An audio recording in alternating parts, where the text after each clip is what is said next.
बच्चों, पिछले लेक्चर में मैंने आपको लॉज ऑफ मोशन वाले यूनिट पढ़ानी शुरू कर दी थी और सबसे पहले मैंने फोर्सेस के बारे में इंट्रोड्यूस करवाना शुरू किया था और आप लोगों ने ठीक बताया था फोर्स क्या होता है। फोर्सेस का इंट्रोडक्शन में मैंने ये बताना होता है कि फोर्सेस को कैसे हम पहले क्लासीफाई करें, किस किस टाइप के फोर्सेस हैं, और फिर फोर्सेस क्लासीफाई कर लिए तो एक बॉडी दूसरी बॉडी पे जब फोर्स लगाएगी, एक पार्टिकल दूसरे पार्टिकल पे जब फोर्स लगाएगा तो कितना फोर्स एक एक पार्टिकल पे या एक एक बॉडी पे उसके संपर्क में आने वाली डिफरेंट बॉडीज़ ने कैसे कैसे लगाया है, यानी फोर्सेस को आइडेंटिफाई करना भी सिखाना है। तो इस पूरे अध्ययन में जिस अध्ययन की यूनिट का नाम हमने न्यूटन्स लॉज ऑफ मोशन रखा है, तो इसमें सबसे पहले तो हम बच्चों को यही सिखाते हैं कि फोर्सेस कैसे कैसे हैं और किसी पार्टिकल पे या किसी बॉडी पे लगने वाले फोर्सेस को कैसे हम आइडेंटिफाई करें। I started teaching you that is I started teaching you classification of forces, and I tell you now again, when we classify the forces we are having two ways to classify the forces, one based upon their nature। Forces की प्रकृति के अनुसार forces को classify करते हैं पहले तो, और वो क्लासिफिकेशन हम कर चुके। And I told you based upon the based upon the nature, what I teach you first is classification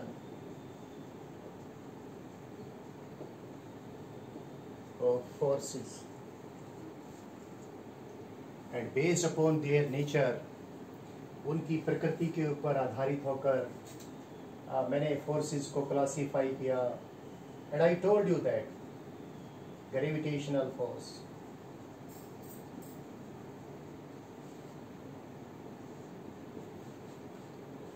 electro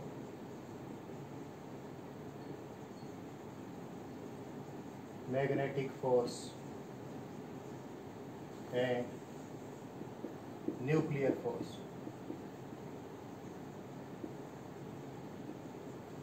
मैंने कई सारी बातें की और मैंने आपको इस चीज़ को अच्छा इंटरेस्टिंग बताने के लिए, अच्छा इंटरेस्टिंग बनाने के लिए आपको स्ट्राइक करता रहे। तो आपको याद होगा, इसको मैंने ब्रह्मा भी कहा, इसको मैंने विष्णु कहा, इसको मैंने महेश कहा। तीन बेसिक फोर्सेस। और मैंने ये भी कहा कि ये तो सर्वव्यापी, अनसैचुरेटेड,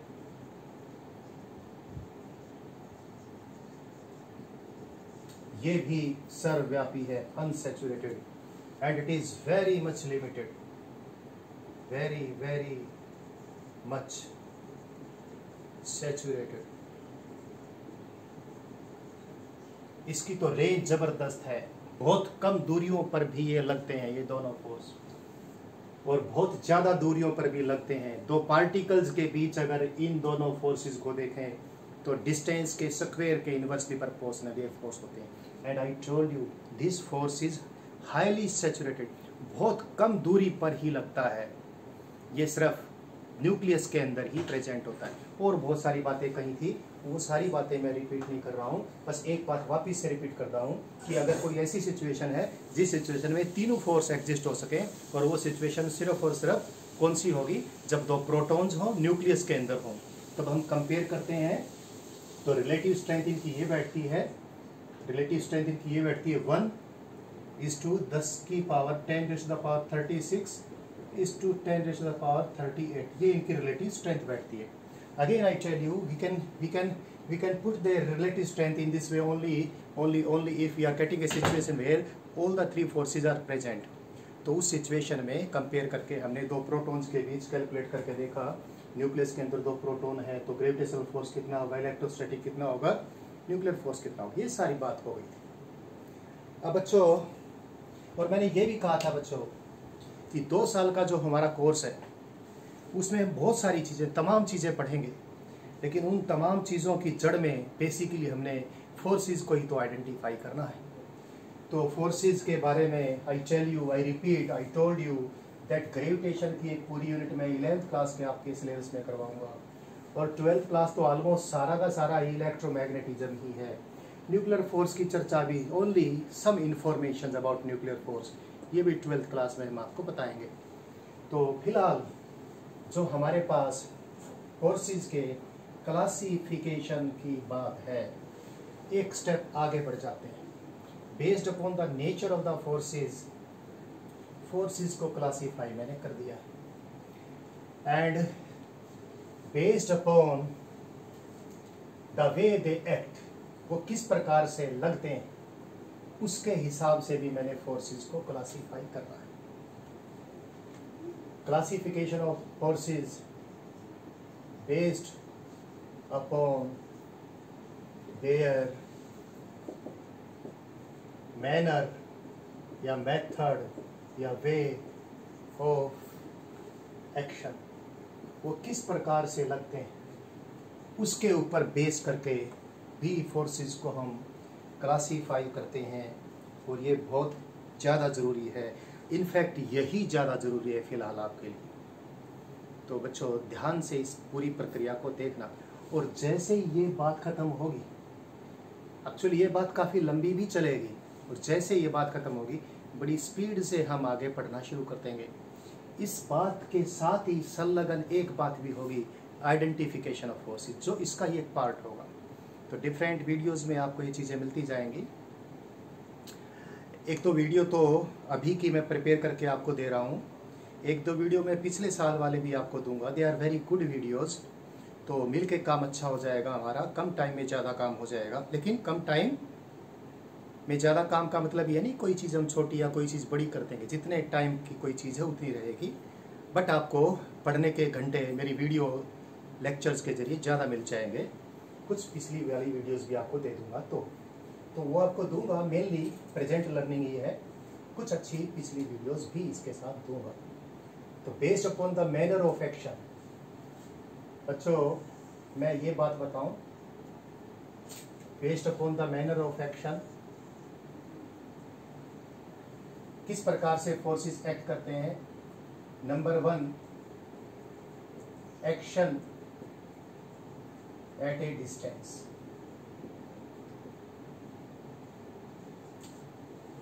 किसी डिस्टेंस पे ही एक्ट करना। नंबर 2,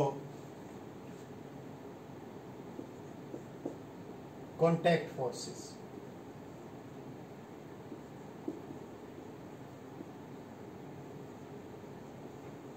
दो तरीके से फोर्सेस एक्ट करेंगे। एक तो दूरी से ही एक्ट कर जाए, दो पार्टिकल्स आपस में एक दूसरे से काफ़ी दूर हैं and still they are exerting force upon each other, तो they are acting at a distance. Gravitational force कोई एक पार्टिकल दूसरे पार्टिकल पे डिस्टेंस से ही लगा देगा। इलेक्ट्रिक फोर्स भी लगा सकता है डिस्टेंस से ही, मैग्नेटिक फोर्स भी डिस्टेंस से ही लगा देगा। ये सब चीज़ें आप जानते हो। तो एक्शन एट ए डिस्टेंस कोई ज़्यादा बात मैंने नहीं बतानी, और इन चीज़ों के बारे में पढ़ते तो जाएंगे। बेसिकली होता ये है, action at a distance force, action at a distance जब फोर्स लगता है किसी डिस्टेंस पे ही पार्टिकल एक दूसरे पर एक्शन रिएक्शन पेयर लगाते हैं, फोर्स लगाते हैं। तो बच्चों होता ये है कि एक पार्टिकल फोर्स की एक फील्ड तैयार करता है, और उस फोर्स की फील्ड के अंदर दूसरा पार्टिकल पहले पार्टिकल के फोर्स को महसूस करता है। तो action at a distance field के जरिए लगता है। कैसे लगता है, बहुत ठीक बात मैंने धीरे धीरे बतानी है, अभी रफ बात ही मैं आपको कहने की पोजीशन में हूँ। आप भी धीरे धीरे बातों को और बेहतर समझते चले जाएंगे। एक्शन एट डिस्टेंस फिलहाल इतना जान लें, फील्ड के थ्रू एक्ट करेगा। ग्रेविटेशनल फोर्स ग्रेविटेशनल फील्ड के थ्रू एक्ट करेगा। इलेक्ट्रिक फोर्स इलेक्ट्रिक फील्ड के थ्रू एक्ट करेगा। मैग्नेटिक फोर्स मैग्नेटिक फील्ड के थ्रू एक्ट करेगा।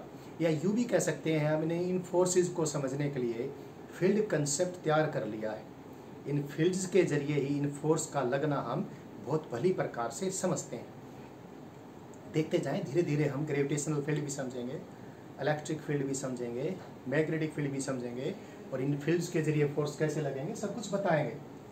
बट यहाँ पर एक थोड़ी सी ऐसी बात है, और कहने को तो और लिखने को तो थोड़ी सी है, और ये फिर बहुत बड़ी भी धीरे धीरे बनेगी। कॉन्टैक्ट फोर्सेस, छू कर लगने वाले बल, ऐसे बल जो बॉडीज एक दूसरे को टच करके एक दूसरे पर लगाएं। तो बच्चों, जैसे पिछले वीडियो में मैंने कहा था, न्यूक्लियर फोर्स का तो रोल न्यूक्लियस के अंदर ही सिमट जाता है, और ग्रेविटेशनल फोर्स का रोल भी ग्रेविटेशनल सिचुएशन में ही सिमट जाता है। आप में से कोई बच्चा छत पे खड़ा है और बाय द वे वो छत से कोई ऐसी पोजीशन में आ गया, पैर फिसलना उसका शुरू हो गया, या लगता है कि पैर फिसलेगा या पैर फिसल गया, धरती माता ने आजा आजा नीचे करके बुला लिया। तो ग्रेविटेशनल फोर्स का वही रोल है। और एक और बात, ग्रेविटेशनल फोर्स, हालांकि मेरे और मेरे हाथ मेरे से दूर कोई चीज़ है, उन सब चीज़ों के और मेरे बीच ग्रेविटेशनल फोर्स है, बट ग्रेविटेशनल फोर्स इतना वीक है कि ये तभी कोई चीज़ महसूस कर पाती है जब उस चीज़ के आसपास कोई दूसरी चीज़ ऐसी हो जिसका मास बहुत ज़्यादा हो, या दोनों चीज़ों का मास बहुत ज़्यादा हो। कोई 10-20 किलो की कोई चीज़ है, या 100-50 या 1000 किलो की कोई चीज़ है आसपास रखी है, उनके बीच में ग्रेविटेशनल फोर्स नेग्लिजिबली स्मॉल है।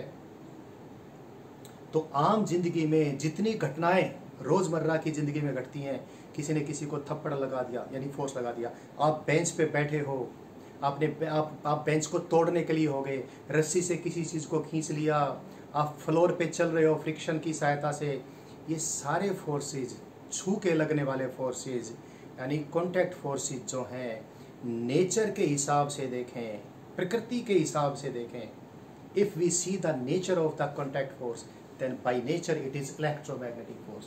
और क्योंकि हमारे जीवन के हर क्रियाकलाप के अंदर ये फोर्स शामिल है, कॉन्टैक्ट फोर्स शामिल है, और ये बाय नेचर इलेक्ट्रोमैग्नेटिक ही होता है। इसलिए मैंने इलेक्ट्रोमैग्नेटिक फोर्स को पालनहार यानी भगवान विष्णु कहा।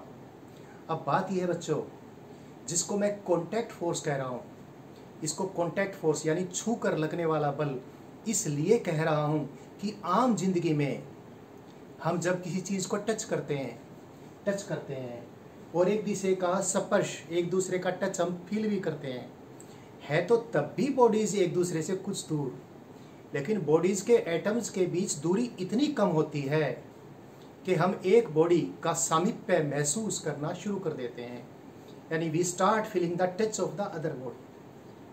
तब भी एटम्स बॉडीज के एक दूसरे से कुछ न कुछ तो दूरी पर है ही है, लेकिन वो दूरी बहुत कम हो जाएगी। इतनी दूरी पर एक बॉडी के एटम्स दूसरी बॉडी के एटम्स के चार्ज डिस्ट्रीब्यूशन को प्रभावित करना शुरू कर देते हैं। इसलिए चार्ज डिस्ट्रीब्यूशन प्रभावित होने से इलेक्ट्रिक, और अगर मैं बड़ी बात करूं, रिलेटिविस्टिक बातें शामिल कर लूं, तो इलेक्ट्रोमैग्नेटिक यानी एक बॉडी के एटम्स दूसरी बॉडी के एटम्स के चार्ज डिस्ट्रीब्यूशन को प्रभावित करके पॉजिटिव और नेगेटिव चार्जेस का अरेंजमेंट इस प्रकार से हो जाता है कि बॉडीज एक दूसरे पर इलेक्ट्रोमैग्नेटिक फोर्स एक्सर्ट करती हैं। है तो ये इलेक्ट्रोमैग्नेटिक ही, लेकिन बॉडीज इतना नज़दीक आ जाती हैं कि उस इलेक्ट्रोमैग्नेटिक के प्रभाव को वो महसूस करना शुरू कर देती हैं, और उस फीलिंग को हम इंसान लोग जिन्होंने भाषा बना रखी है उसको हम टच बोल देते हैं।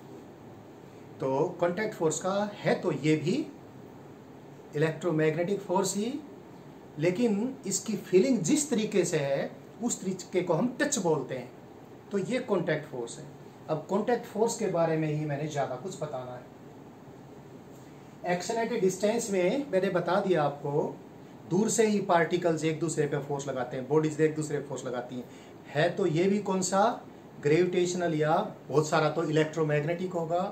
बट वही इलेक्ट्रोमैग्नेटिक फोर्स, जब वापस से बोल रहा हूँ इस बात को, बड़ी बात है इसलिए, वही इलेक्ट्रोमैग्नेटिक फोर्स जब दो बॉडीज एक दूसरे के इतने करीब आ जाएं कि एटम्स एक दूसरे के चार्ज डिस्ट्रीब्यूशन को प्रभावित करना शुरू करते हैं, एक बॉडी दूसरे बॉडी का सामीप्य महसूस करना शुरू कर दे, तो उस सामीप्य के एहसास को हम लोग टच बोल देते हैं, तो फिर उस इलेक्ट्रोमैग्नेटिक फोर्स को हम कॉन्टैक्ट फोर्स बोल देते हैं।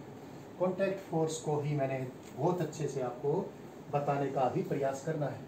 प्रयास शब्द मैं इसलिए बोल रहा हूँ कि धीरे धीरे इन चीज़ों की लर्निंग बढ़ती चली जाएगी।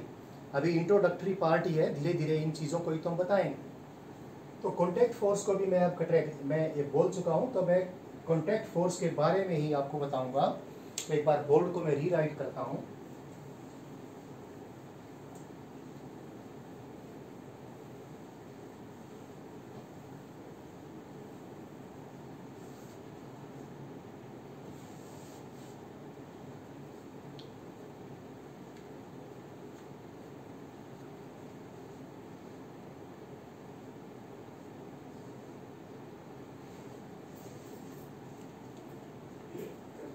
बच्चों,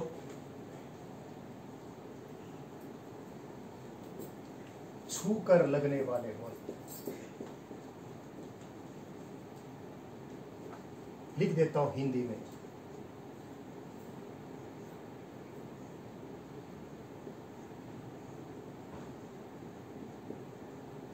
छू कर लगने वाले बल,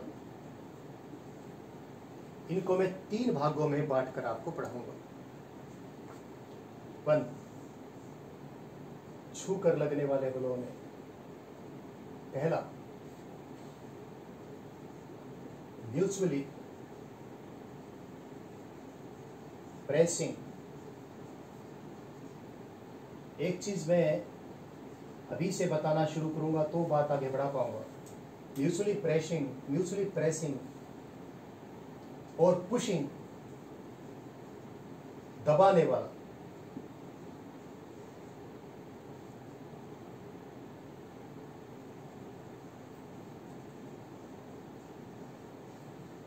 म्यूचुअली प्रेसिंग और पुशिंग एक्शन रिएक्शन पे एक चीज अभी से बताना शुरू करता हूं। बल, फोर्सेस हमेशा एक्शन रिएक्शन पेयर में ही लगते हैं। अगर कोई लड़का है उसका नाम अंकुर है, कोई दूसरा लड़का जिसका नाम पंकुर है, अंकुर यदि पंकुर पे कोई एक्शन फोर्स लगाएगा तो पंकुर भी अंकुर पे कोई फोर्स लगाएगा जो अंकुर ने लगाया उसके इक्विवेलेंट अपोजिट होगा। तो अंकुर के फोर्स को यदि एक्शन कहते हो तो पंकुर लगाएगा उसको रिएक्शन कहेंगे। फोर्सेस रियल में, सच्चाई में, यानी real forces always act in action reaction pairs. और एक बात और, ये बात इसे न्यूटन्स थर्ड लॉ बोलेंगे आगे, इसको हम बाद में बताएंगे, लेकिन इसको बताए बगैर अभी काम नहीं चलने वाला है। सपोज ये है अंकुर और सपोज ये है पंकुर। अंकुर ने पंकुर पे इधर फोर्स लगाया, दबा दिया इसको इधर या खींच लिया, कोई तो एक दिखाऊंगा, चलो दबाने वाला लगाया। तो ये तो है फोर्स जो लगाया अंकुर ने, किसके ऊपर? पंकुर के ऊपर। सपोज इसको मैंने फोर्स ऑफ एक्शन कह दिया। तो पंकुर जो अंकुर पे फोर्स लगाएगा उसको सपोज मैं फोर्स ऑफ रिएक्शन कह दूं। ऐसा कुछ नहीं है कि इसको ही एक्शन कहूंगा, इसको ही रिएक्शन कहूंगा। किसी को भी एक्शन, किसी को भी रिएक्शन कह सकता हूं। बट ध्यान ये रखना, जितना ये एक्शन है उसके इक्वल एंड अपोजिट ही ये रिएक्शन है। और एक बात और जबरदस्त ध्यान रखना, वो ये कि बच्चों एक्शन और रिएक्शन सेम ऑब्जेक्ट पे नहीं लगते हैं। अगर एक्शन लगा है अंकुर पे, पंकुर पे, तो रिएक्शन लगा है अंकुर पे। तो ये बात आपने ध्यान में रखनी है। ये अभी laws of motion, Newton's laws of motion में बताना शुरू करूंगा तो ये बड़ी जोर शोर से बात बताऊंगा। बट अभी अगर मैं ये बात ना कहता तो बात बतानी मेरे लिए संभव नहीं हो पाती। तो छूकर लगने वाले बलों में पहले मैंने नाम लिख लेता हूं, उसके बाद एक एक को डिस्क्राइब करूंगा। क्या? म्यूचुअली प्रेसिंग और पुशिंग एक्शन रिएक्शन पे। दूसरा मैं नाम लूं कौन सा भाई? म्यूचुअली पुलिंग, पुल करने वाला, खींचने वाला। Mutually pulling force acting via या through strings।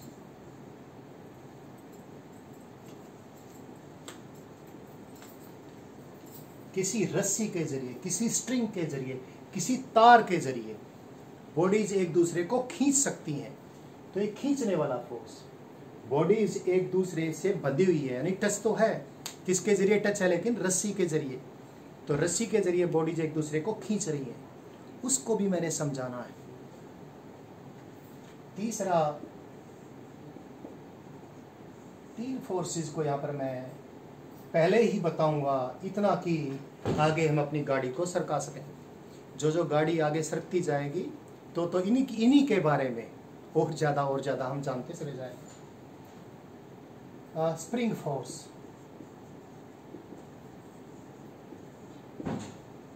देखो बच्चों, इसको तो मैंने क्या कहा है, म्यूचुअली पुशिंग या प्रेसिंग, आपस में एक दूसरे को दबा कर लगाने वाला बल, दबा कर लगाने वाला, ये दबा कर लगाने वाला बल है, ये खींच के लगाने वाला बल है, और इसको मैंने खाली स्प्रिंग फोर्स ही लगाया है। बॉडीज आपस में कनेक्टेड हैं स्प्रिंग के जरिए, तो बॉडीज एक दूसरे को स्प्रिंग के थ्रू दबा भी सकती हैं और खींच भी सकती हैं। तो फिर ये दबाने वाला भी हो सकता है या खींचने वाला भी हो सकता है। तो जब स्ट्रिंग वाली बात आएगी, स्ट्रिंग के जरिए, थोड़ा सा कई बार हम बोलते हैं तो स्ट्रिंग भी और स्प्रिंग भी बोलने में और सुनने में कुछ परेशानी हो जाती है, थोड़ा ध्यान रखना, ध्यान से इन बातों को सुनना।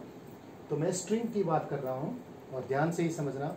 अगर मैं स्ट्रिंग की ही बात करूँ तो स्ट्रिंग के जरिए तो खींच के लगने वाला फोर्स ही बॉडीज एक दूसरे पे लगाएंगे। एक बॉडी दूसरी बॉडी को सिर्फ स्ट्रिंग के जरिए, रस्सी के जरिए खींच ही सकती है।